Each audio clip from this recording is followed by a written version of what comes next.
పదే పదే చెప్పే మాటల్లో 10లో 4 ఆచరణలో కనబడాలి.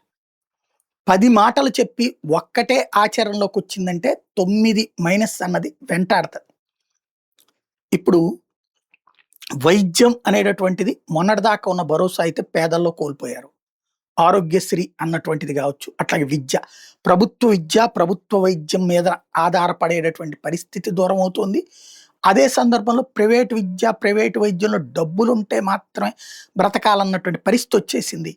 ఆరోగ్యశ్రీ మొన్నటి దెబ్బ గావచ్చు, ఫీజు రియంబర్స్‌మెంట్ డబ్బులు ఇవ్వకపోవడం వల్ల కావచ్చు. ఇది ఇంట్లో కూర్చున్న పేదవాడిని గిల్లాం మనం. కెలికేసాం. ఇప్పుడు 2.5 లక్షల ఇన్సూరెన్స్ ఇస్తాము. ప్రతి ఒక్కళ్ళకి ఇవ్వబోతున్నాం. లేపోతే ఇంటింటి దగ్గరకొచ్చి టెస్టులు జేస్తాం. ఇవన్నీ టెస్టులు ఇంతకు ముందే అయిపోయినాయి. అట్లాగే ఇంతకు ముందే డబ్బులు ఏది ఆరోగ్యశ్రీ ద్వారా ఇంటికి ప్రతి ఒక్కళ్ళకి ఇన్సూరెన్స్ ఉంది. 25,00,000 అప్పుడే జేశాడు జగన్మోహన్ రెడ్డి. ప్రస్తుతం ఎంత త్వరగా యూనివర్సల్ హెల్త్ కార్డ్ ఏదైతే జెప్తున్నారో, ఇక్కడ ఆస్పత్రిలో ఒక అసంతృప్తితో ఉన్నారు. కేవలం మొక్కుబడిగా చేస్తున్నారు వాళ్ళు. సేమ్ టైమ్ విద్యా సంస్థలు మొక్కుబడిగా చేస్తున్నారు. వీళ్ళిద్దరూ గూడా ఒకప్పుడు బకాయిలను దృష్టిలో పెట్టుకొని జగన్‌ని ద్వేషించి బాబు గెలవాలని కోరుకున్నోళ్ళు.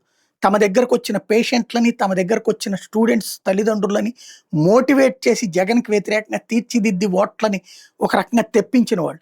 వాళ్ళు అసంతృప్తి ఫీల్ అయితే అది మంచిది కాదు. At the same time society unrest feel కాకూడదు. చూసుకోవాల్సింది.